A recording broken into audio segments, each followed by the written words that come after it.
Zavatra telo no tiako tenenina amin'ity vidéo ity.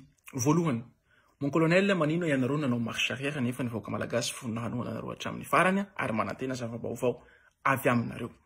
Mon colonel nanome fanambarana ianao devant le palais présidentiel.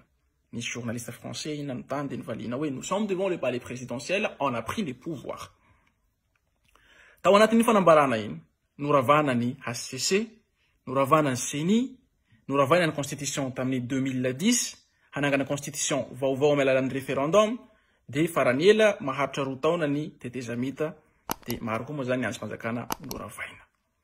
Mahagaga, raha pitsoniny rehefa nanao motion d'empêchement ny Assemblée nationale, ka namoaka didy i HCC, ianao ilay olona namaky an'iny déclaration nataonareo mahakasika ny fanafoanana ny HCC iny indray, no mbola niankina tamin'ny fanambarana nataony HCC.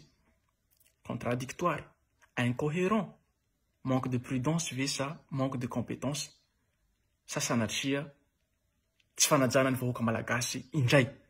Ino natony tenenako an'izay, efa tsy zazakely intsony tompoky ny vahoaka malagasy matoa nifoa tamin'ny torimasony, kanidina tena andalabe tsy natao tsabomba, tsy natao tsaofaty, tsy natao tsahogatsaina.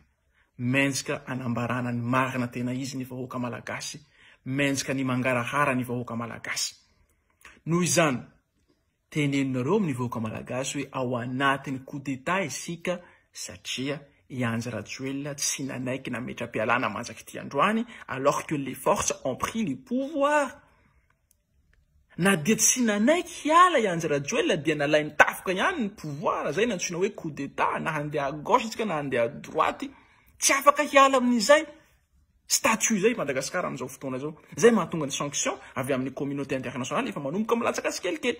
Voalohany tamin'izany ny sanction avy amin'ny Union africaine, zay nanala ny Madagasikara tsy ho isany Union africaine intsony. Ka ino no mbola handengatsika hoe pasopasony dôme de ambarao amin'ny vahoaka malagasy mandray ny interview hoe tsy fanongana panjakana iny tsy coup d'état iny. Iza ilay atahorana? Ny vahoaka malagasy? Mais non, ny vahoaka malagasy ke efa vona hiassume an'izany. Ny vahoaka malagasy efa nisotro ny aleoko maty.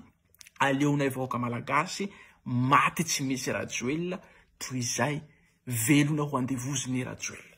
Ka tsy mampatahotra ny Madagasikara tompoko zany sanction avy amin'ny X sy Y avy any ivelany zany. Fa zahay colonel matoky anao ary vonona hanohana anao. Fa saingy asionnareo mangarahara le izy. Pas la peine nareo hipasopasoka dôme hanafenana ny tena zavatra misy a Madagasikara amin'ny vahoaka malagasy nanao niainy tsy ho zavatra, nidina tena andalambe tsy natao tsaofaty mba hanalana ny ty olona namotika firenena dia i Andry Nirina Rajoelina sy ny firongony ity.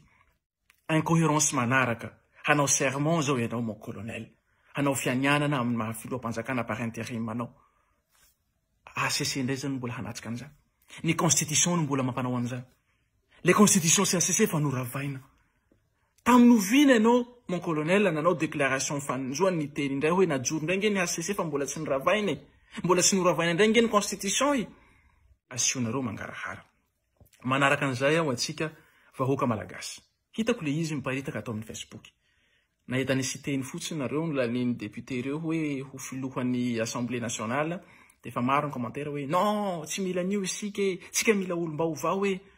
Ok, mety manana ny raison isika, mety tsy ho diso, mety ho diso. Fa hisy ny nomination des ministres, hisy ny nomination ny premier ministre satria tsy maintsy hajoro ny gouvernementa vaovao. De efa mampiomana antsika mialoha za mba tsy ho diso fanantenana loatra.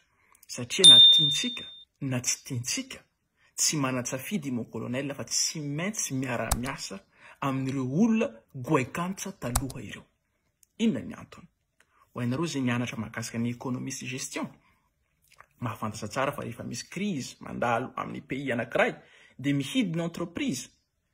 De rehefa lasa iny crise iny ka hanao politique de relance économique ilay pays, ho sokafana ireny entreprise ireny. Ny vola ilaina rehefa hanokatra ny entreprise ny hidy iny.